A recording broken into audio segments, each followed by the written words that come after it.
Sebastián.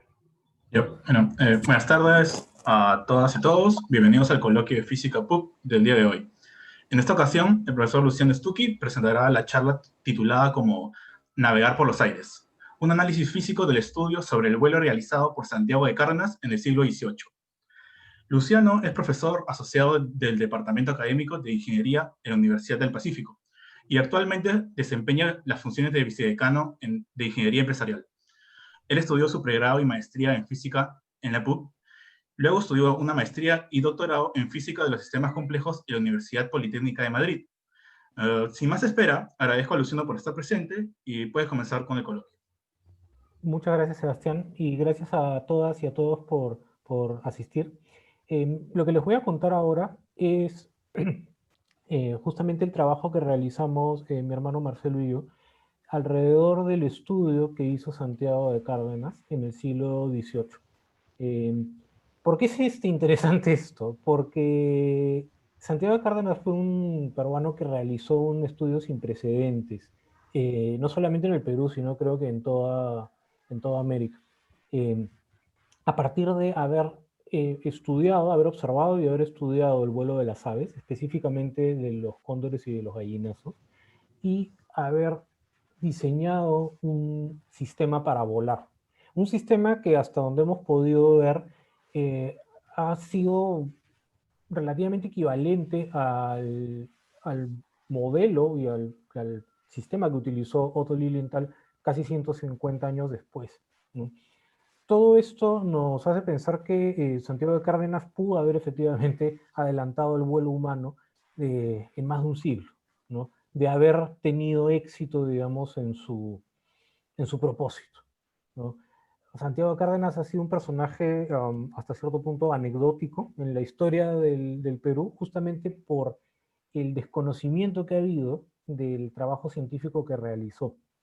Entonces, es a partir de caer en cuenta, digamos, de su existencia hace unos cuantos años ya, que Marcelo, mi hermano, empieza un trabajo de investigación alrededor de los aspectos biológicos del estudio de Santiago de Cárdenas, y luego me sumo yo y hacemos una revisión ya tanto de lo biológico como de lo físico, ¿no?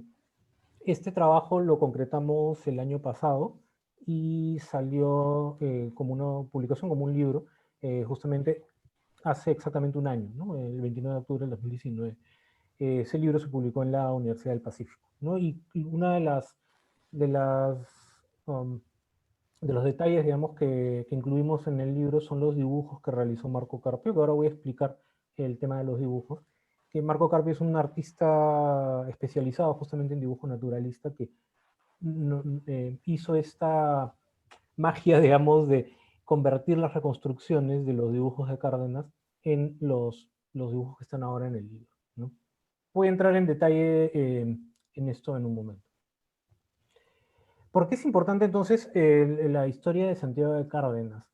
Santiago de Cárdenas es un personaje atípico, como decía en la historia, porque constituye una vertiente, un ramal, digamos, que se desprendió de lo que conocemos de la historia de la ciencia, ¿no?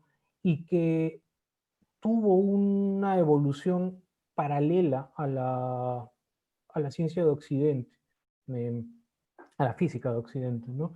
En biología eso se conoce como una convergencia, ¿no? O sea, una rama de una serie de organismos biológicos que van desarrollándose en paralelo a otra, ¿no? Y que eventualmente convergen a lo mismo, ¿no? Ahora, haciendo nuevamente un paralelo biológico, Santiago de Cárdenas se extinguió y su rama también sufrió una extinción en el sentido de que lamentablemente su diseño nunca se utilizó ni se desarrolló, digamos, para poder iniciar el vuelo humano, como sí ocurrió con el caso de Otto Lilienthal, ¿no? Entonces, la estructura de lo que les voy a contar es básicamente esto, ¿no? Estoy haciendo el paralelo entre Otto Lilienthal y Santiago de Cárdenas justamente porque Otto Lilienthal fue un alemán del siglo XIX que fue el primero en realizar sostenidamente vuelos por medio de un aparato, ¿no? Vuelos que, digamos, se pudieron repetir, replicar, que además los documentó en un texto académico y que sirvió como de punto de partida para desarrollar el vuelo ya de manera mucho más automatizada en adelante, ¿no? Muchas veces la gente cree que los primeros en volar fueron los hermanos Wright, pero en realidad los hermanos Wright fueron los primeros en volar con una máquina autopropulsada, ¿no? Bueno, y ahora hay discusiones con respecto a eso, porque se dice que Santos Dumont en realidad fue el primero en hacerlo, pero bueno, en fin, eso da pie a un montón de cosas, ¿no? ¿Por qué existe un paralelo entre estos? Justamente porque la historia, digamos, del vuelo, tal como la conocemos, y que tiene este punto culmen, digamos, con la máquina de Otto Lilienthal, ¿no? Tiene como punto predecesor, digamos, el trabajo que él realizó, el estudio que él realizó, que se basó, entre muchas otras cosas, en el estudio de George Cayley a principios del siglo XIX, que se fundamentaba en la mecánica de fluidos, que se fue desarrollando desde la física newtoniana, que venía de la física desarrollada por Galileo, que desde cierto punto deriva de la física medieval, ¿no? Este es el camino, digamos, que siguió la historia de la aviación como ha llegado hasta nosotros, ¿no?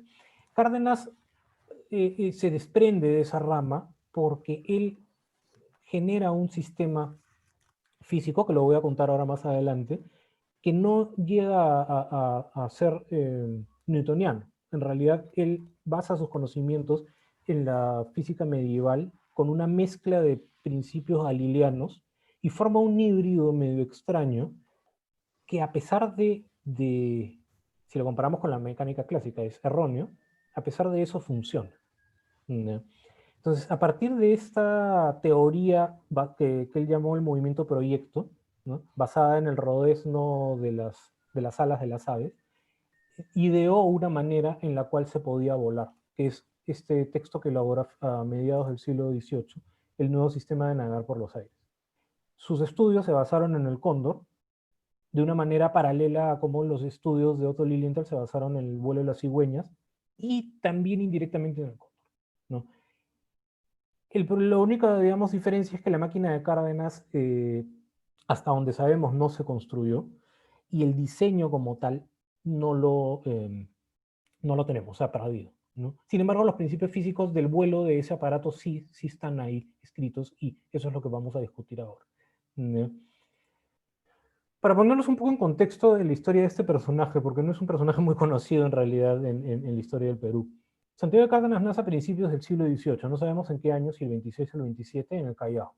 Trabaja toda su vida como marinero, y es en el terremoto de 1746 que destruye el Callao, que se marca un punto de quiebre en su vida, ¿ya? ¿Por qué? Porque el maremoto, digamos, del cual se han cumplido justo 274 años ayer, ¿ya? Fue un terremoto que se calcula de escala 8.6, que destruyó Lima, destruyó el Callao, y que además tuvo un tsunami que barrió por completo el Callao. Entonces, el nivel de catástrofe que significó para Lima fue enorme. Para la hora.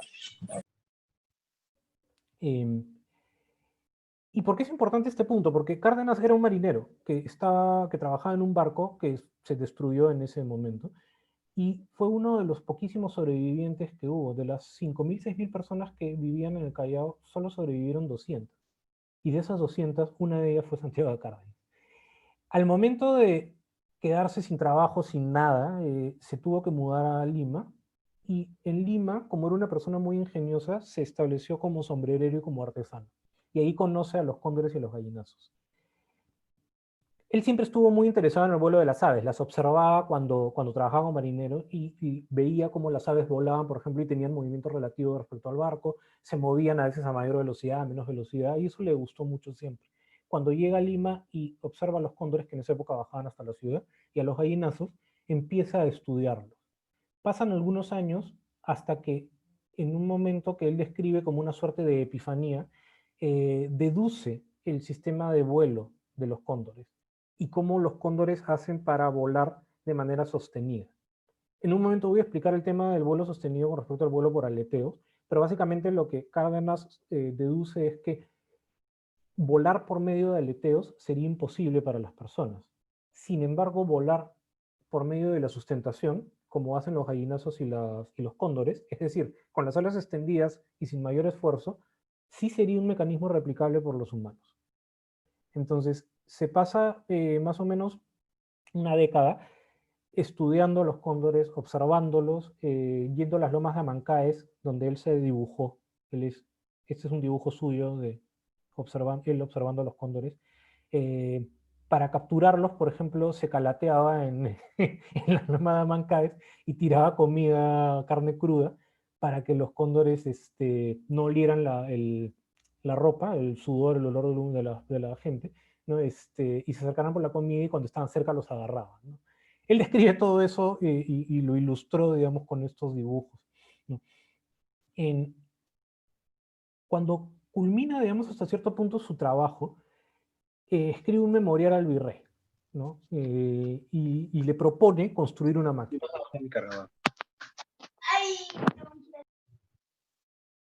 Como el virrey no tenía ningún tipo de conocimiento de formación científica, le encarga al cosmógrafo, perdón, del reino, que era Cosme Bueno y Alegre, que evalúe esto. Y como Cárdenas era un artesano, era una persona que no tenía estudios, su trabajo fue totalmente despreciado, ¿no? Fue ridiculizado y de hecho hasta se burlaban de él en la calle. Sin embargo, lo ventajoso de eso, de que se hiciera conocido y de que existiera una gran movilidad social en esa época en Lima, es que Cárdenas se hizo amigo de mucha gente adinerada, mucha gente con formación y con acceso a libros. Y Cárdenas se nutrió de esos libros para escribir un segundo memorial. ¿No? Este segundo memorial es el que ha quedado hasta ahora, el complemento del primero con el segundo y una parte del tercero, eh, donde él ya no solamente muestra el sistema en base a sus estudios empíricos, sino que lo sustenta con la documentación que él podía acceder en ese momento. Eran todos libros medievales, o con conocimiento medieval, perdón, pero con los cuales arma un sistema, y lo interesante es que su sistema, a pesar de tener errores, o lo que llamaríamos ahora errores conceptuales físicos, funciona. O sea, tiene coherencia dentro de sí mismo, y lo que describe es físicamente viable, ¿no? El segundo memorial también es rechazado, y en esos momentos se empieza a perder un poco la historia de él, ¿no? Se sabe que escribió un tercer memorial, se sabe que quiso enviarlo al rey de España, pero no se sabe qué ocurrió después ni cuándo falleció. Solo sabemos que falleció después de 1780. Rápidamente para contarles qué ocurrió después de eso y hasta ahora, ¿no? Porque uno diría, oye, pero un personaje tan importante, ¿cómo no es más conocido en el Perú? Bueno, lo que ocurre es que el trabajo de Cárdenas fue ninguneado por Cosme Bueno en 1783. Es mencionado, pero solamente desde el punto de vista biológico, por Hipólito Unanue en 1815. Y luego, cuando cae en manos de Ricardo Palma, ya como director de la biblioteca en 1878, Ricardo Palma lo ve como un personaje anecdótico. Él cuenta que hasta su época habían llegado los comentarios de este personaje bufonesco hasta cierto punto, que había tenido el sueño de volar, ¿no? Como una ridiculez, ¿no? Y como el manuscrito de Cárdenas está escrito de una manera, o sea, con un lenguaje bastante coloquial, es difícil de leer, ¿ya? Entonces, Ricardo Palma no se lo tomó en serio. Eso propició, digamos, que se quedara en el imaginario, a partir también de la tradición que él redacta, como un personaje, pues, anecdótico, ¿no? Eso, digamos, hizo que Julio Ramón Rivero lo recogiera para hacer una obra de teatro en 1958, que además lo pinta como eso, como soñador, y rescata la parte soñadora de Cárdenas, ¿no? Pero nunca se tomó en serio su trabajo. En 1937, la Fuerza Aérea, por fortuna, transcribe su manuscrito, porque a los pocos años, en el incendio de 1943, el manuscrito se pierde. No han habido en todos estos 2 siglos y medio análisis científicos del trabajo de Cárdenas hasta el breve estudio que realizó Lorenzo Rosselló en 2008, muy, muy breve, pero muy valioso también, porque es probablemente la primera persona que le pone atención al aspecto científico de Cárdenas, ¿no? Y luego hasta el 2019, digamos que Marcelo y yo concluimos el trabajo, ¿no? Que coincide además con una serendipia increíble, con que en esos momentos estuviera recuperándose el manuscrito en la Biblioteca Nacional de entre los textos perdidos del 1943, los textos que se quemaron. Estas fotos que yo he colocado acá del manuscrito son son fotografías del manuscrito quemado que ha sobrevivido hasta nuestros días, ¿no? Al cual afortunadamente hemos tenido acceso. Entonces, ¿qué tenía el manuscrito y por qué es importante? El manuscrito tenía dibujos del cóndor y del ave fragata, ¿no? Se perdieron los demás dibujos, ¿no? Tenía unos dibujos del movimiento de la pluma y cómo la pluma podía sufrir una torsión producto de si la fuerza se aplicaba sobre un lado de la quilla y no sobre el otro, ¿no? Una pluma asimétrica como una pluma guía. Tenía también un autorretrato con un emblema, ¿no? Y tenía una descripción breve de los modos de observación a nivel de dibujos. El manuscrito cuenta con los memoriales que él envió comentados, ¿no? Donde narra toda su historia y narra todos sus avatares, ¿no? Cuenta también con las objeciones que se dieron al primer memorial, donde tenemos cosas tan absurdas como que ahora son graciosas, ¿no? Pero hay que verlas en el contexto, ¿no? Los argumentos como si se pudiera volar, el rey Salomón hubiera sabido eso y hubiera estado escrito en la Biblia, ¿no? Los franceses que son mejores en el imaginario del peruano del siglo XVIII, ya lo habrían hecho, ¿no? Los europeos ya lo habrían hecho, cosas así, ¿no? Además de argumentos pseudocientíficos de la época, ¿no? Que, como les digo, hay que tomarlos en el contexto en el cual fueron emitidos. Y además tiene también el tratado físico como tal, ¿no? El tratado físico y biológico, es decir, la descripción de todos los movimientos y todos los principios que él plantea, además de la descripción biológica y anatómica del cóndor y de otras aves, ¿no?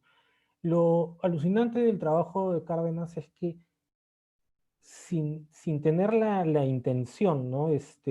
Está bastante documentado, porque como a él le objetaron su falta de formación, cuando escribe el segundo memorial, él menciona qué libros lee y menciona cómo de ahí saca argumentos para sustentar sus puntos. Entonces tenemos un documento que está referenciado bibliográficamente, donde hemos podido recoger, digamos, qué cosa leyó y cómo formó lo que pensó, ¿no? O sea, finalmente. Bueno, lo que se perdió fueron básicamente 14 estampas con 54 dibujos, que gracias, digamos, al trabajo de reconstrucción que hicimos con Marcelo y al trabajo magnífico en realidad que hizo Marco Carpio, ¿no? Hemos podido reconstruir y ahora las voy a presentar. Y lo que sí se perdió, bueno, perdón, y se perdió también el funcionamiento de la máquina, pero eso es una cosa que hemos podido hasta cierto punto reconstruir, ¿no? Lo que sí no ha habido manera de deducir es el diseño de la máquina. Eso es lamentablemente.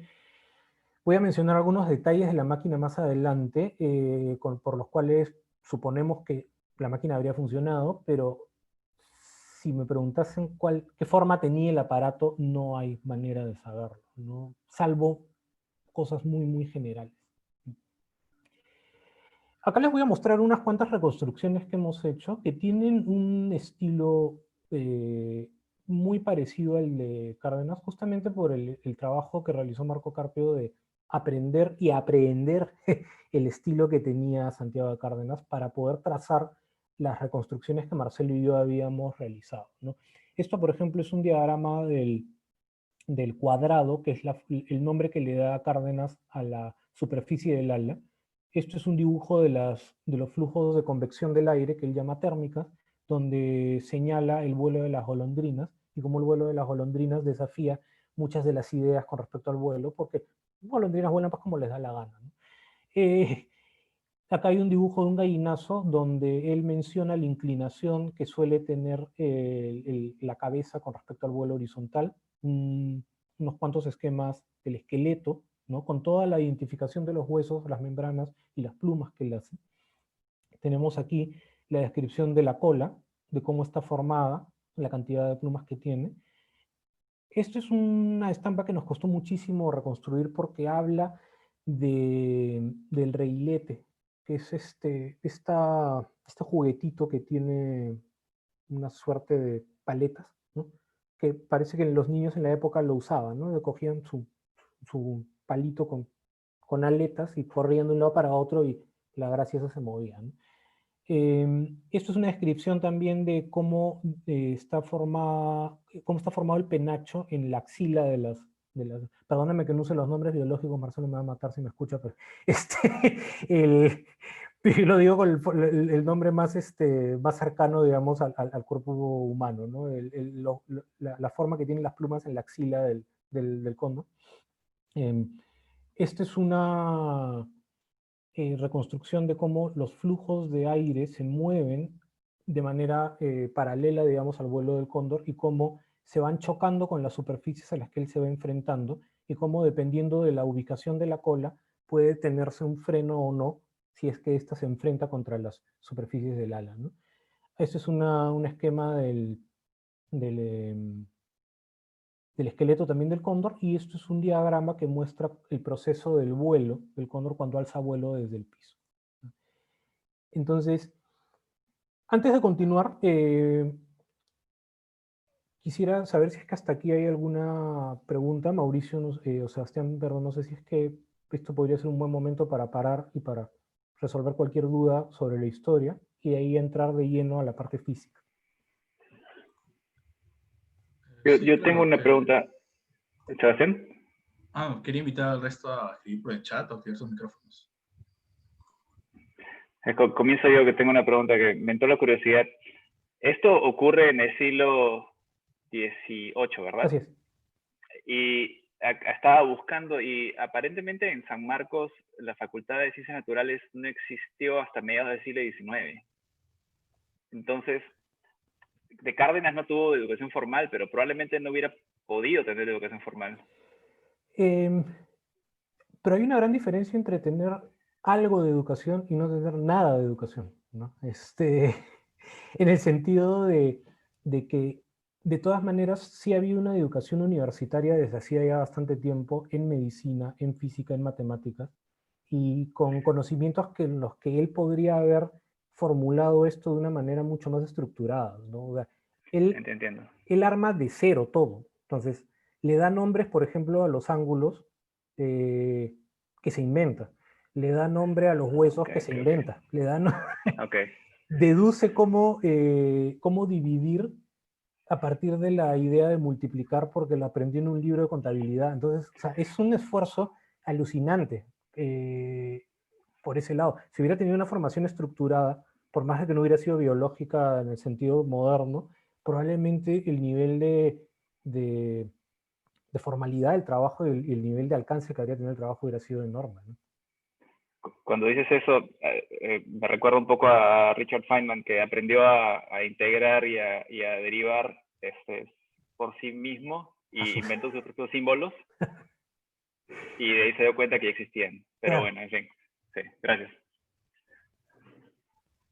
Yo tengo una consulta, Luciano. ¿Estas reconstrucciones son a partir de figuras que quedaron parcialmente quemadas o a partir del texto en donde hacían referencia a estas figuras? No, es una buena pregunta, Jorge. De hecho, es lo segundo. Como solamente sobrevivieron unas poquísimas imágenes, lo que quedó fue la descripción de los dibujos en el texto y una descripción entrecortada. Es decir, en parte del texto dice, en el dibujo tal, estampa tal, se dibujó esto de acá. Y 20 páginas después menciona, en ese dibujo, debajo de la línea tal, había tal cosa. Entonces, el trabajo de reconstrucción de eso ha sido armar un rompecabezas de todas las referencias de los dibujos y ver cuál era la forma en la cual resultaba más coherente con todo el texto que había. Hay dibujos de especulación. Entonces, probablemente si es que algún día se descubriesen los dibujos, probablemente habrían diferencias, pero es lo más cercano que pudimos hacer para que cuadre todo, ¿no? Hay otra pregunta de Guillermo Baldwin. Pregunta, ¿el gallinazo con la cabeza baja no es un detalle para no volar? En realidad, este dibujo, en el momento en el que lo describe Cárdenas, lo hace para mostrar algo que voy a poner un poco más adelante. ¿Cuál es el movimiento compuesto que permite el vuelo? Que para Cárdenas estaba formado por el movimiento de caída, producto de la gravedad, y el movimiento hacia arriba, que es el que llama el movimiento proyecto. Entonces, él indica que la inclinación que tiene naturalmente la dibujó marcándola con la cabeza del gallinazo, es la que daría la dirección de la caída del vuelo, con respecto a la horizontal, que sería el movimiento neto, ¿no? El movimiento resultante. Eso lo voy a poner justo un poco más adelante. Ahora, hay un detalle con respecto a la pregunta de Guillermo, que es efectivamente lo que hacen los gallinazos para poder aterrizar o cambiar la dirección del vuelo es mover la cabeza y las patas, ¿no? Entonces, al final, un movimiento de este tipo sí está relacionado con el tema de adquirir mayor o menor velocidad. Sí. Bueno, yo también tengo una pregunta respecto al un poquito más un tema de comunicación. Tú mencionas de que esto se hizo como que mucho antes del tiempo en el que se planeó primero volar, al inicio de las diapositivas. Y me preguntaba qué tanto impacto hubiera tenido que digamos, se hubieran dado las condiciones en las que se lo tomaba en serio y terminaba funcionando, ¿no? Porque, por ejemplo, ahorita actualmente, en términos de academia, por ejemplo, hay muchas cosas, hay muchos, digamos, temas, investigaciones, cosas que se han hecho como que dentro de una facultad, dentro de una universidad, y los profesores lo tienen prácticamente como un folclore, ¿no? O sea, entre ellos se lo comparten, pero no está publicado. ¿Qué tanto impacto hubiera tenido, digamos, o si es que hubiera tenido algún impacto que se hubiera llegado a, digamos, a compartir esta información mucho antes? Esa es una pregunta extraordinaria, Sebastián, de verdad, porque considerando que estamos hablando de siglo y medio de diferencia, ¿ya? El impacto a nivel mundial hubiera sido probablemente inmenso. Pero además, y ahí digamos las limitaciones que yo tengo, porque no soy historiador, no estoy formado en historia, van a hacer que mi respuesta sea bien cautelosa, ¿ya? Además hay que considerar el contexto político del Imperio Español. El Imperio Español empieza justamente a su declive en la segunda mitad del siglo XVIII. Entonces, un avance tecnológico de este tipo probablemente hubiera permitido que militar y comercialmente el imperio hubiera tenido un resurgimiento importante y no habría caído, digamos, bajo el dominio francés a finales del siglo XVIII, principios del XIX. Entonces, eso habría reconfigurado la historia de la humanidad por completo, ¿no? Pero no quiero especular mucho al respecto porque no tengo tampoco tantos elementos como para argumentarlo, ¿no? Continuamos, ¿no? Esto para... Sí. Ya, bacán. Entonces, para contarles rápidamente la importancia de lo que desarrolló Cárdenas, voy a hacer un brevísimo relato de qué sabemos sobre volar, para ponernos, digamos, primero de acuerdo con eso y luego mostrar lo que planteó Cárdenas, ¿ya? De una forma muy simplificada, volar es lo mismo que nadar, es decir, nos movemos dentro de un fluido, ¿ya? Y hay básicamente tres formas en las cuales podemos hacerlo, ¿ya? Flotando, ¿no? Aleteando, y la otra es por medio de la sustentación, ¿ya? ¿Qué significa flotar? ¿Ya? Esto es para digamos, las personas que esta parte física no la tienen tan clara. Flotar es recibir una fuerza de empuje, producto de estar uno inmerso en un fluido, que sea equivalente al peso, ¿no? De manera que si el peso que nos jala hacia abajo se iguala a la fuerza hacia arriba que ejerce el fluido sobre nosotros, podemos flotar. Y esa fuerza hacia arriba se produce por el principio de Arquímedes, ¿no? Entonces, tenemos una fuerza que nos empuja hacia arriba y una fuerza que nos empuja hacia abajo. Si nos equilibramos, podemos flotar, ¿ya?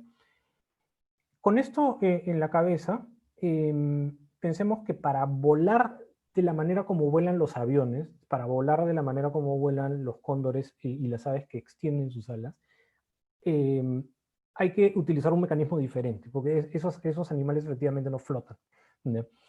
Hay dos explicaciones que se suelen dar con respecto a esto y que tienen sus deficiencias, por lo cual podemos considerar que en verdad son efectos complementarios. La explicación bernoulliana del vuelo básicamente consiste en que al estar dentro de un fluido y tener un perfil de movimiento respecto de ese fluido, se forma una corriente por encima de dicho fluido y una corriente por debajo. ¿Ya? Al existir una diferencia de velocidad en los dos flujos, se puede producir una diferencia de presión que empuja hacia arriba esta superficie. ¿Ya? Esa es una de las explicaciones. Tiene una serie de contras que en los que no voy a entrar en detalle, porque en realidad no es el tema de ahora, pero es una explicación que se suele dar con respecto a esto. La otra, que la podemos vincular más rápidamente con la idea de los aleteos, se produce básicamente que si nosotros enfrentamos una superficie con una cierta inclinación hacia el fluido, simplemente por acción y reacción,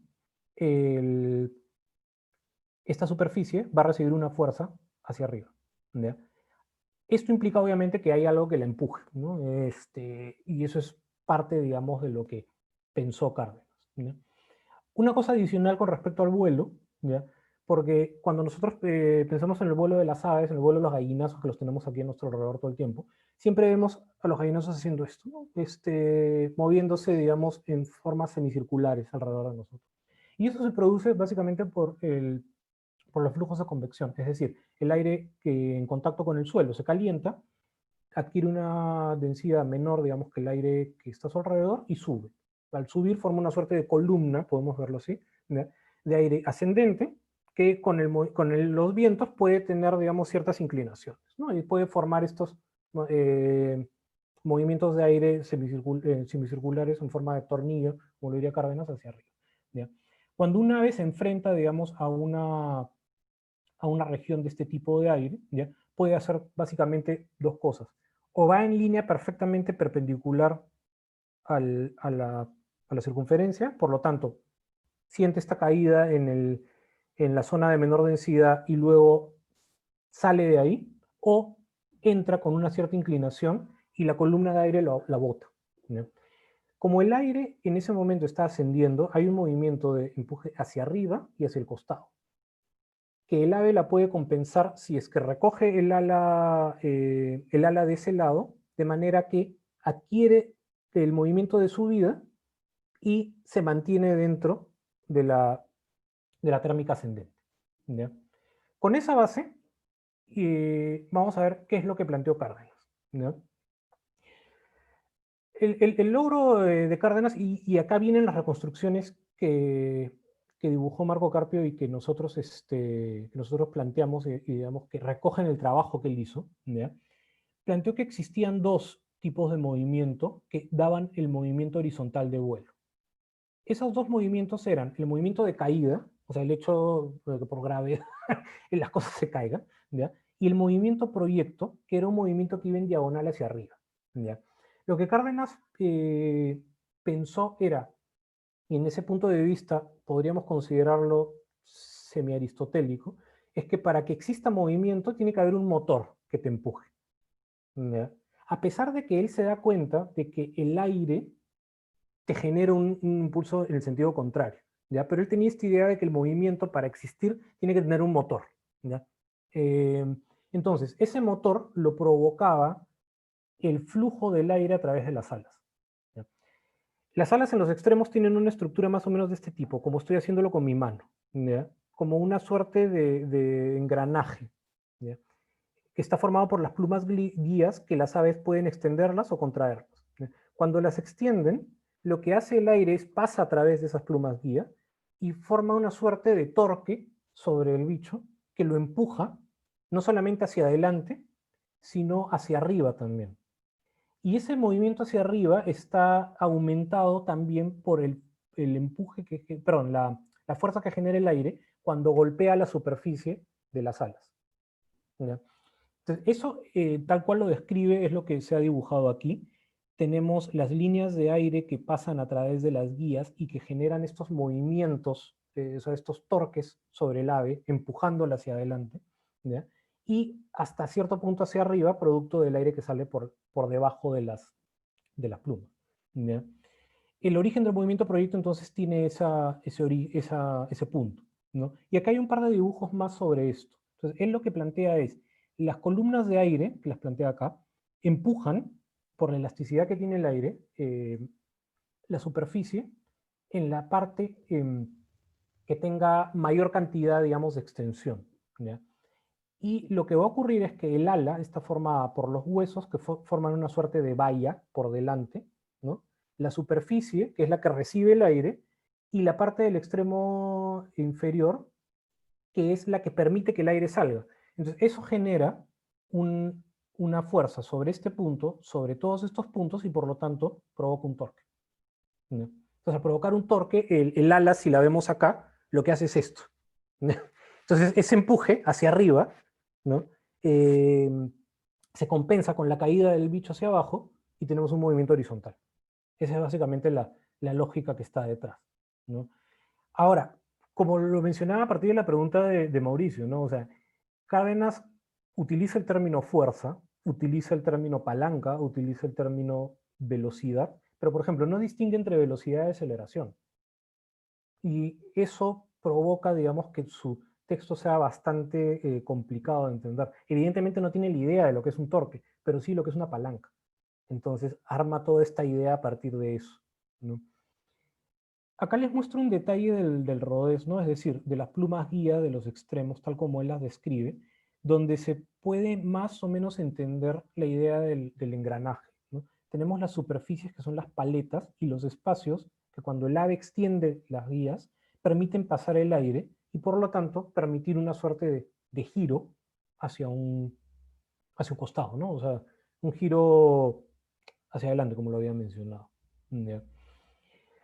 Esta es la parte central del trabajo, ¿no? Porque cuando él deduce que el rodezno, que es este extremo de acá, del ala, permite entenderse como una suerte de motor, él encuentra una justificación para decir, oye, entonces si yo armo un aparato que tiene la misma estructura, podría volar también, ¿ya? Y de hecho más adelante puedo mencionar esto que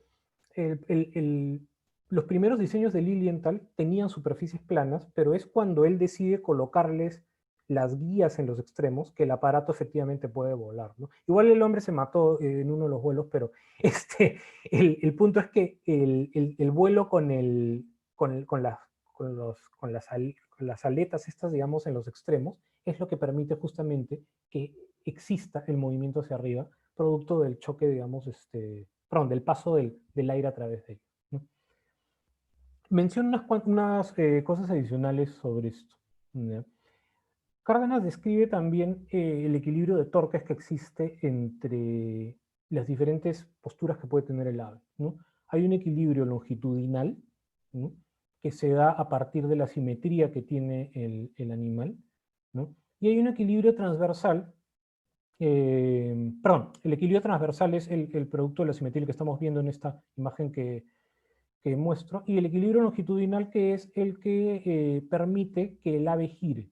Y esta descripción Cárdenas también la hace comparando al ave con una balanza, ¿no? Entonces él, como comerciante, que era como artesano que comerciaba, sabía perfectamente utilizar a las balanzas y como un aparato que se utilizaba comúnmente en esa época, ¿no? Entonces él deduce que lo que ocurre cuando el ave mueve las patas o mueve la cabeza, está sacando el centro de masa del punto de equilibrio. Por lo tanto, se produce una inclinación hacia un lado o hacia el otro. Y ese es el mecanismo que permite que las aves cambien de dirección en su vuelo, ¿no? Ahí, por ejemplo, él discute a los especialistas, digamos, de la época, que decían que las aves controlaban la dirección con la cola, ¿no? Y él dice, no, no es con la cola, es con la cabeza y con las patas. La cola lo utiliza para otra cosa, para otro tipo de movimiento. Porque otra de las cosas que describe, que también es alucinante porque obviamente no tenía ni idea de lo que era el momentum angular, es la conservación del momentum angular. Porque él describe cómo las aves, cuando vuelan, siempre tienen este efecto de que si la cola la giran para un lado, las alas se giran en el sentido contrario, pero en una menor proporción. Entonces es un hecho que se puede observar. Más adelante voy a poner fotos de cóndores justamente para que lo vean, ¿no? Pero al notarlo, él trata de darle una explicación, porque no entendía qué cosa era lo que podía ocurrir. Y como no tenía la idea de momentum angular, la explicación a la cual él llega es producto de cómo el aire pasa a través de este espacio que se genera en el hueco que forma la cola con el ala, respecto a esta parte de aquí, donde la cola tapa el aire que fluye. Entonces, lo que deduce, ¿no?, que es una explicación que en su sistema tiene bastante coherencia, es interesante por eso, es que a la hora que la cola se gira para un lado, se abre un espacio que permite que pase más aire. Al pasar más aire, se produce más sustentación y por lo tanto esta ala se empuja hacia arriba. Por el contrario, aquí, como la cola a la hora de girarse tapa el aire, fluye menos aire por este lado, de manera que se produce un efecto de que hay menos aire debajo de esta ala, por lo tanto hay menos sustentación y por lo tanto esta ala tiene que caer. Y de esa forma, digamos, explica la conservación del momento angular producto del movimiento, del giro del cuerpo del ave, ¿no? Esto de acá, él se da cuenta que hace que el ave pueda cambiar de dirección, ¿no? Y es el otro tipo de movimiento que puede tener. El hecho de que las aves vayan hacia un lado, o sea, hacia la izquierda o hacia la derecha, es producto justamente de cómo muevan la cola respecto de las alas. Entonces, respecto a la mecánica, digamos, esta es digamos, todo el sistema que él construye. A este movimiento le inventa un nombre, porque como no había un nombre para eso, le llama movimiento tornátil y bistornátil, ¿no? Es la combinación del movimiento de giro de un lado conectada con el giro en el sentido contrario, ¿no?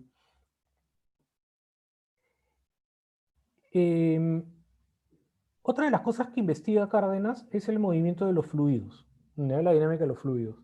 Él se da cuenta que el aire es un fluido, ¿no? O sea, eso lo tiene clarísimo y lo compara muchísimo con el agua, de hecho. Él había aprendido a navegar y a nadar de niño, de joven, ¿no? Entonces, todos los análisis que él realiza del vuelo están hechos con el símil, con la navegación. Por eso su libro, él lo llamó Nuevo Sistema de Navegar por los Aires. Él lo veía como un sistema de navegación, ¿no? Entonces, él describe la elasticidad del aire, ¿ya? No entro en detalle acá porque en realidad los textos en los cuales habla de esto son bien entrecortados, pero lo que describe es básicamente la ocurrencia de estas columnas que se van formando, que son espirales, ¿no?, que se van formando en el aire, producto de que el aire menos denso, caliente por el contacto con el piso, y según Cárdenas, producto de los efluvios del interior de la Tierra, va a tener un movimiento natural hacia arriba, ¿ya? Entonces acá pueden ver una suerte de combinación también con esta idea medio medieval de los elementos y el hecho de que el aire caliente está asociado al fuego y por lo tanto va hacia arriba, pero dentro, digamos, de una descripción que se aleja también de esa visión medio mística, ¿no? Él identifica efectivamente los flujos de convección del aire y los asocia, por ejemplo, a lo que ocurre en los hornos, ¿no? Entonces él hace el paralelo de cómo en un horno, cuando uno calienta en lo que él llama las bicharas, ¿no?, en un hornillo de comida, para poner la comida, el aire caliente va subiendo, ¿no?, y va adquiriendo mayor densidad a medida que se va enfriando, ¿no? Y ante la presencia de un movimiento horizontal se generan columnas semicirculares, ¿no?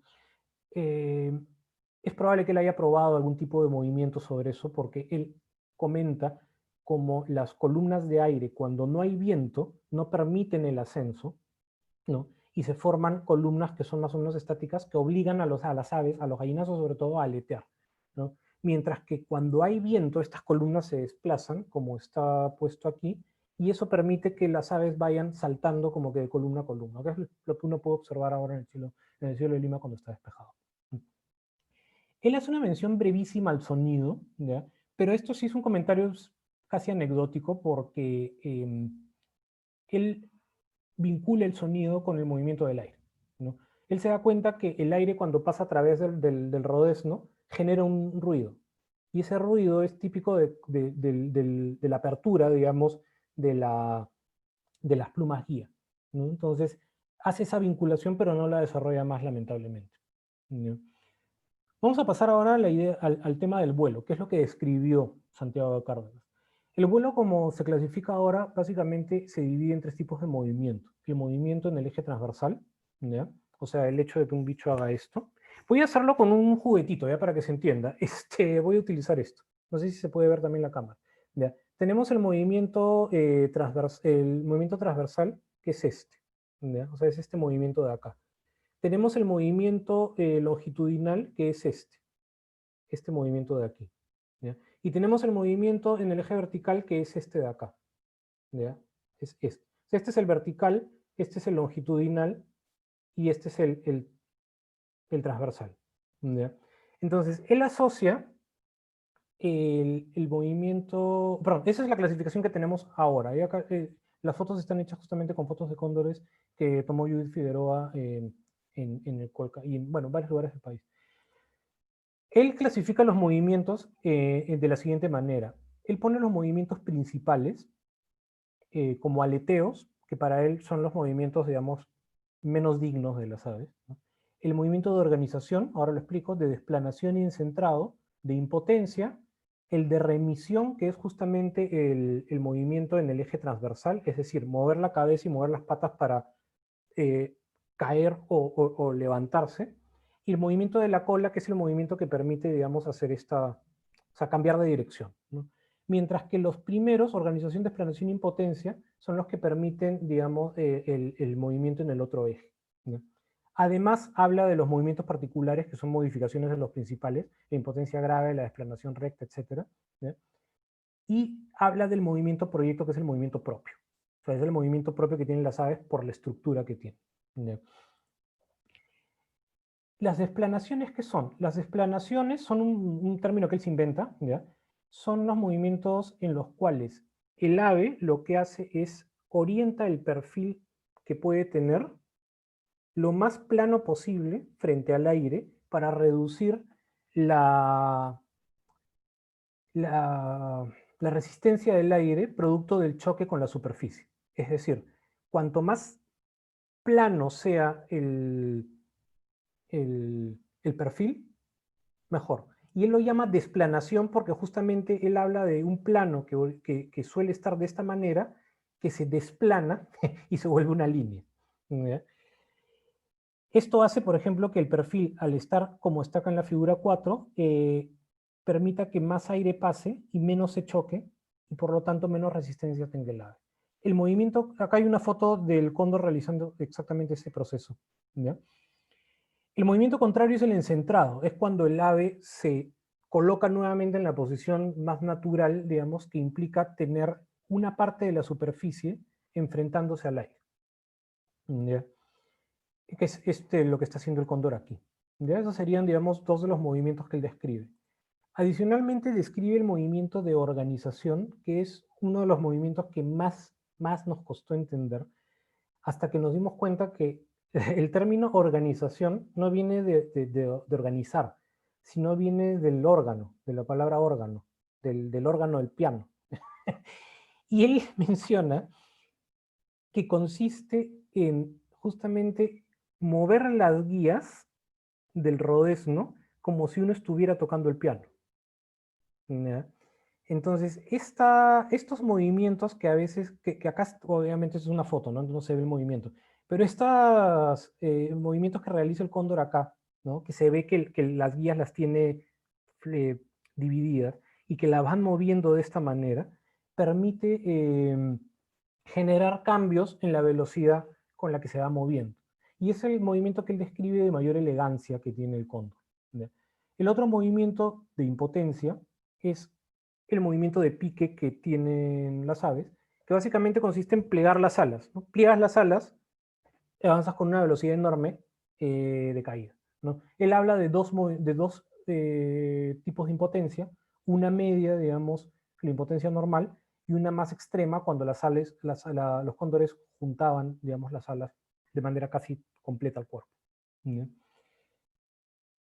Tenemos dos movimientos más, que eran los movimientos de remisión, como les había contado, que implicaba el movimiento relativo de las patas y de la cabeza respecto a su punto de equilibrio, ¿no? Que es el movimiento que le permite cambiar de dirección en el eje transversal, y el movimiento de la cola, ¿no? Que permite cambiar de dirección pero en el eje vertical, o sea, hacer esto, ¿no? Y estos movimientos, digamos, eran los que le permitían cambiar de dirección. Okay. Todo esto de aquí, ¿ya? Que es la descripción física, está complementada con la descripción biológica. Y la descripción biológica yo no lo estoy tocando, en realidad Marcelo, como biólogo, digamos, sería el, el más indicado para hacer todo el relato y toda la importancia que tiene la parte biológica, ¿ya?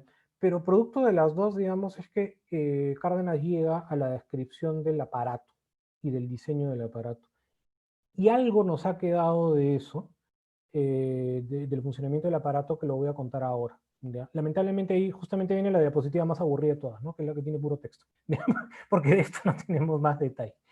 Él habló de los materiales del aparato. Mencionó, por ejemplo, que la caña permitía reemplazar las varillas de las plumas. ¿Ya? Mencionó a la madera del maguey como reemplazo para los huesos de las alas. Mencionó la madera del granado para la estructura de la máquina. Porque él pensaba en la máquina, ojo, no como el juguetito este que he puesto, ya que es muchas veces lo que se piensa cuando se habla en Santiago de Cárdenas. Ni es tampoco el aparato como lo tenía Lilienthal, que era similar a este. ¿Ya? El aparato de Cárdenas era una caja, una cabina, que tenía las alas y donde la persona iba dentro de la cabina. ¿Ya? No tenemos idea qué forma tenía la cabina, evidentemente, ese es el problema, ¿no? Pero la persona iba dentro de la cabina y él decía que si se probaba un prototipo con una persona, luego se podía escalar y podían llevarse varias, y se podían llevar cosas dentro de la cabina. Y eso permitiría el comercio entre diferentes zonas del reino, ¿no? Bueno, el granado entonces era para la estructura de la cabina. Él planteaba utilizar el crudo de pieles para las membranas, o sea, utilizar pieles de aves para las membranas que conectaban, digamos, las diferentes partes de la estructura, y utilizar plumas como plumas para cubrir las alas. Eh, con esto, él decía que el mecanismo que debería tener el aparato solamente debería considerar dos cosas, ¿no? Uno, el manejo de la cola, que él lo veía fundamental porque era lo que te permitía dirigirte justamente, ¿no? Y que se podía mover como una suerte de timón desde el interior de la cabina. ¿Ya? Algo que permitiese girar la cola así o así, ¿no? O sea, algo que permitiese hacer este giro en la cola, ¿no? Entonces, al hacer este giro, las alas se orientan en el sentido contrario y te diriges hacia donde quieres. Y el otro era el desplazamiento del centro de masa dentro de la cabina. Él lo que planteaba era, si yo tengo un peso en la cabina y lo muevo hacia adelante o hacia atrás, eso permite que la nave haga esto o haga esto. Y con eso ya está. Entonces no tenías que aletear, no tenías que mover el rodeo, no tenías que mover nada más, solamente eso. Y ese era el diseño, digamos, del aparato. Es un aparato con un cierto nivel de complejidad mayor al de Otto Lilienthal, ¿ya? Pero ahorita vamos a ver que en proporciones no estaba muy lejano. Otro punto interesante, bueno, eso lo toco al final mejor, ¿ya? Con respecto a la estructura, entonces, las proporciones de las alas, él las planteaba, a diferencia de lo que entendían sus contemporáneos acá en Lima, que debían escalarse de manera geométrica y no aritmética. ¿Ya? Y eso es lo que no le entendían, porque uno de los argumentos que le decían es, oye, pero si un cóndor pesa la 10ª parte de una persona y tiene alas de 2 metros o de 3 metros, si una persona pesa 10 veces más, tendrían que ser alas de 20 metros. No se puede, es muy grande. Entonces decían, no, o sea, lo que se escala es el área, no la longitud. ¿Ya? Entonces, él planteó una máquina de 9 metros de largo, considerando un peso de la estructura o de la cabina de 9 kilogramos. ¿Ya? Esto de aquí da una superficie aproximada de 10.4 metros cuadrados y una carga alar, que es la proporción entre peso y ala, de 9.2 kilogramos por metro cuadrado. ¿Ya? La carga alar es un concepto súper importante que también lo plantea Cárdenas, y que es uno de los elementos básicos en aviación, que es lo que te determina qué velocidad debes tener para empezar a volar. y está dado por la proporción entre el peso y el área del aparato. ¿Ya? Entonces, con una carga alar de 9.2 kilogramos por metro cuadrado, la velocidad necesaria para poder alzar vuelo es entre 33 y 62 kilómetros por hora, dependiendo del ángulo de inclinación que tengas. ¿Ya? Uno puede pensar que eso es una velocidad enorme, pero hay que pensar que es la velocidad respecto al viento. Entonces, si nosotros pensamos en la velocidad con la cual el aparato se podría haber lanzado desde una cierta altura, como hizo Lilienthal, con una velocidad de viento regular, esto era perfectamente alcanzable. ¿Ya? Acá les he colocado los valores que utilizó Lilienthal para su vuelo justamente. Una longitud de 7 metros en alas, con un aparato de 18 kilogramos, asumiendo una misma persona, da una carga alar de 13.1 kilogramos por metro cuadrado. Es un valor mayor. Eso significa que el aparato de Lilienthal requirió una velocidad mayor para poder volar. ¿Ya? Entonces, los cálculos de Cárdenas eran bien conservadores dentro de todo. Y eso es lo que nos da la suposición, con todo lo que he mencionado, de que efectivamente podría haber volado. ¿Ya? Un punto penúltimo, digamos, con respecto al financiamiento, porque eso también fue bastante interesante pensarlo. Cárdenas habla de hacer un prototipo. Él dice, hagamos un prototipo, yo lo pago, y me van a ayudar a financiar los comerciantes que quieren probar esto, ¿ya? Y si el prototipo funciona, es más, yo me ofrezco a probarlo. Si me mato, me mato, ¿ya? Pero, o sea, él se ofreció a todo eso, igual no lo aceptaron, ¿no? Porque él decía que esto podía ser un punto de partida para poder intentar esta idea. Y es más, él comenta, eso sí, yo no tengo ni idea con respecto a este punto, pero lo que él plantea es que en esa época habían concursos de proyectos públicos, o sea, lo que llamaríamos ahora concursos de proyectos públicos, que eran las mesas. Eran propuestas de proyectos que se sometían a la evaluación, digamos, de gente adinerada, y la gente decía, oye, a mí me parece bacán esto, vamos a poner plata para esto. Entonces, él pidió también que eso podía ser una forma de financiamiento cuando hace su propuesta. Y dice, pero llevémoslo ahí, y si hay alguien que quiere pagarlo, que lo pague y lo financie. ¿Ya? Pero bueno, no se lo aceptaron. Como comentarios finales, el manuscrito recuperado de Cárdenas presenta varias páginas y descripciones de algunos dibujos que nunca se transcribieron. ¿Ya? Eso es importante porque, como les digo, el documento se ha recuperado a partir de un trabajo extraordinario que está haciendo la Biblioteca Nacional. En realidad, en la dirección de las colecciones, Gerardo Trillo, como director, está haciendo un trabajo muy bacán recuperando este tipo de documentos. Y quienes han hecho la recuperación del documento son dos especialistas que trabajan ahí, Daniela Dulce y Ángela Quispe, que recogieron este documento y se enteraron al poco tiempo de que publicáramos el libro, en esas, como digo, en esas serendipias alucinantes que hay en la historia, ¿no? Hemos encontrado, digamos, al momento que se ha digitalizado el documento, que hay páginas que nunca se transcribieron en el 37, que todavía falta leerlas y revisarlas para ver qué más hay. Y hay descripciones de varios dibujos. No sé todavía cuántos, pero hay descripciones de dibujos que hasta ahora no se conocen, ¿no? Lo que sí es claro es que los dibujos perdidos, así como el diseño de la máquina, desaparecieron a principios del siglo XIX, ¿no? O sea, eso está claro. Con suerte, no han desaparecido y están perdidos en alguna colección privada. En el archivo del Duque de San Carlos, que era amigo de Cárdenas, y que ahorita está en el almacén de los archivos de la nobleza en Toledo. Quizás en una de las 700 cajas que hay, porque hemos hecho la averiguación, pero no se puede acceder a los documentos, están ahí los dibujos, está el diseño de la máquina. Ojalá que estén en algún lado. Porque en realidad, y ya para cerrar, Cárdenas fue un científico sin precedentes no solo en el Perú, sino en toda Latinoamérica, ¿no? O sea, el trabajo que hizo empírico fue alucinante, ¿no? El nivel de detalle que tiene el libro o el manuscrito con respecto a los comentarios que hace, las críticas sociales que hace, lo pintan realmente como una persona avanzada, ¿no? Una persona que, sin tener ningún tipo de formación, ideó todo esto, y luego ante las críticas fue capaz de recurrir a libros, documentarse y sustentar con esos libros lo que estaba planteando, ¿no? Con toda el escarnio y la burla de la gente, ¿no? Pero bueno, eso es. Esta es la presentación que tenía para presentarles y bueno, muchísimas gracias en realidad por la atención y por el interés en el tema. Muchas gracias a ti, Luciano. Si hubiera más preguntas, no duden en escribir en el chat o activar sus micrófonos. Muchas gracias. Una consulta, Luciano, ya que Sí, estamos Tato. en la hora de preguntas.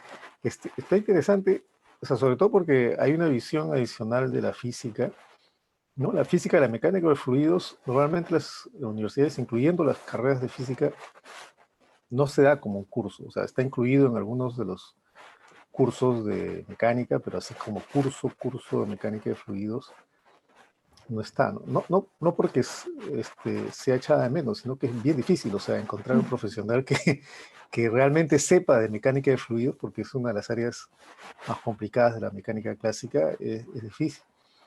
Y entonces, de repente, no sé si han visto la posibilidad de someter este trabajo a un escrutinio un poco más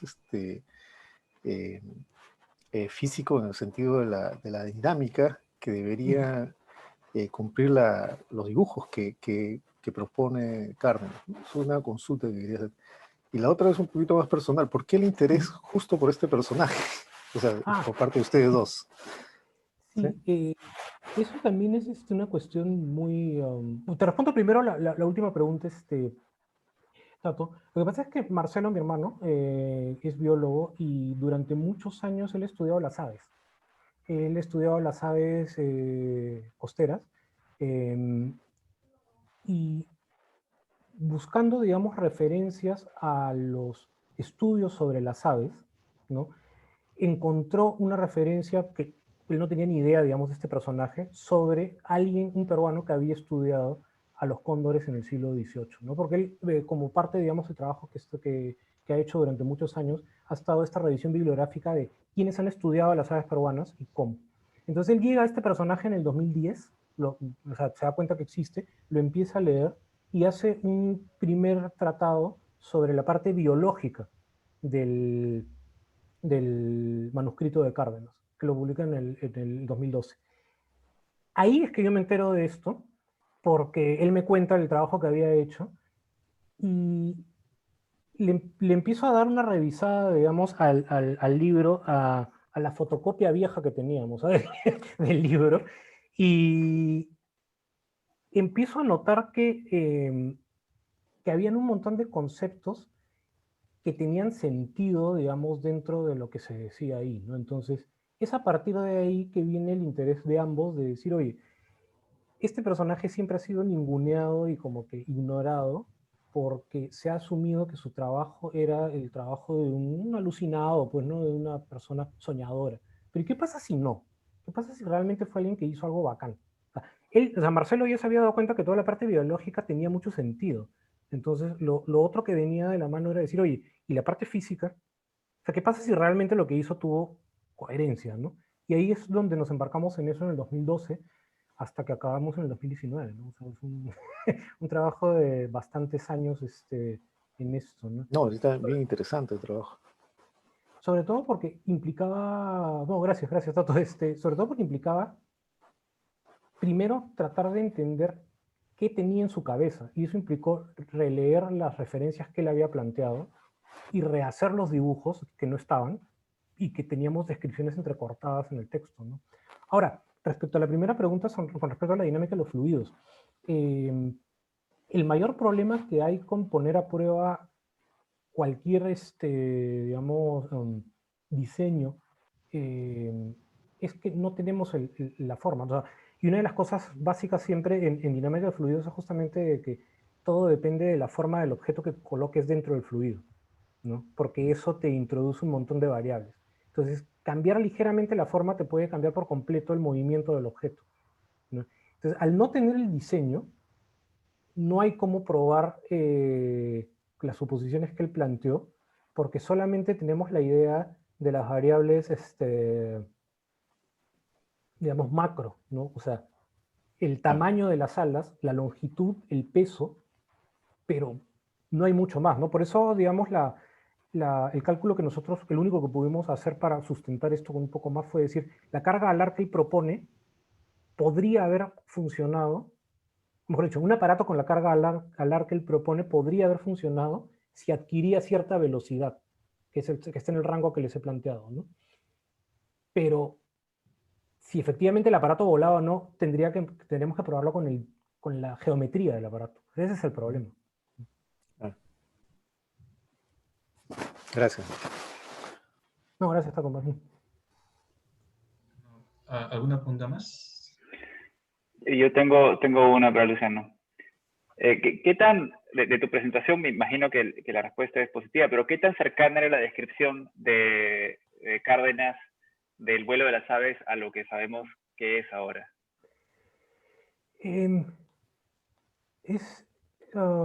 Hay dos respuestas a eso, ¿no? O sea, por un lado, la descripción del tipo de vuelo es impecable casi, ¿no? Con respecto a lo que sabemos ahora de a las descripciones que se han hecho, solo que con otros nombres y con otras categorías, ¿no? El movimiento ahora se clasifica con respecto al eje, ¿no? El eje transversal, longitudinal o vertical, mientras que él hablaba de las formas que tenía el bicho cuando volaba, ¿no? Pero él describe básicamente todos los movimientos que hacen un cóndor, ¿no?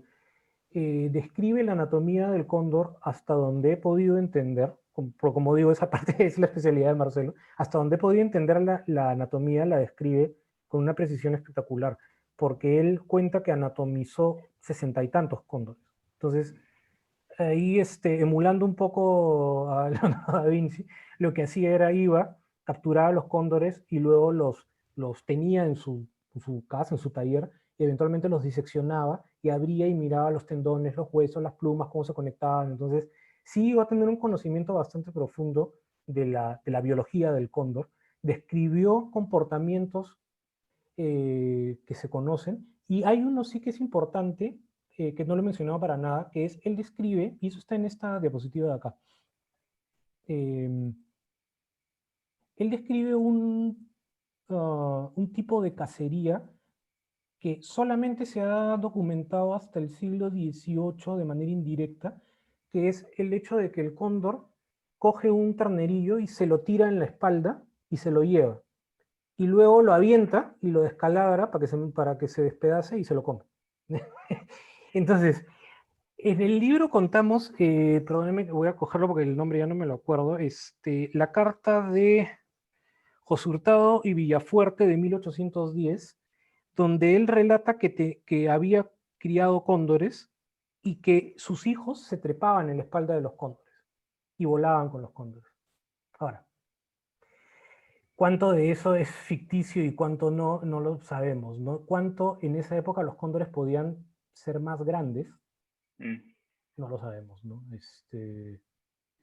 Eso con respecto, ojo, al vuelo, ¿no? A la física detrás, el problema es que la construcción que él hace no es pues una física newtoniana, no es una física clásica como la conocemos, ¿no? Entonces, tiene errores, sí, conceptuales, como por ejemplo el hecho de suponer que el movimiento necesita un motor para realizarse, ¿ya?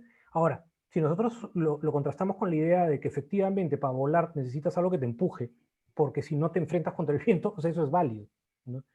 Él en sus descripciones no distingue entre velocidad y aceleración. Entonces, ¿cuánto eso introduce un sesgo en su concepción? Eso es bien difícil también de poder dilucidar. Hasta el siglo XVIII, por lo menos en los diccionarios de la Real Academia de la Lengua Española, casi no había diferencia entre velocidad y aceleración como concepto. Entonces, eso probablemente también hace que su sistema como sistema conceptual no sea válido. Pero lo gracioso es que las deducciones que plantea parece que fueron válidas, ¿no? Entiendo. Gracias. No, gracias a ti, Mauricio. Hay una pregunta más de Guillermo Baldwin. ¿Hay algún Sí. caso, no necesariamente en el cóndor, de que no se da el equilibrio de torques y el vuelo del ave se torna en un reguilete? Es una pregunta bien interesante, ¿ah? En realidad, el equilibrio de torques, los cóndores, o las aves en general, ¿ya? Para no hablar del cóndor, la manipulan a partir de lo siguiente. Es común que un ave haga esto. Es decir, recoja un ala mientras la otra la mantenga extendida. Entonces, eso genera un giro de este tipo, ¿ya? O sea, genera un giro de este tipo, ¿ya? Hay aves que vuelan a gran velocidad que hacen esto, o sea, que giran, ¿ya? Las golondrinas, por ejemplo, hacen ese tipo de movimientos. Pero las golondrinas aletean también. Entonces, el equilibrio se da como el estado natural del movimiento del cóndor, o de las aves, pero las aves salen de ese equilibrio para cambiar de dirección y para hacer los movimientos en el eje longitudinal, ¿no? Hasta ese, digamos, en ese punto lo podríamos comparar con un reguilet.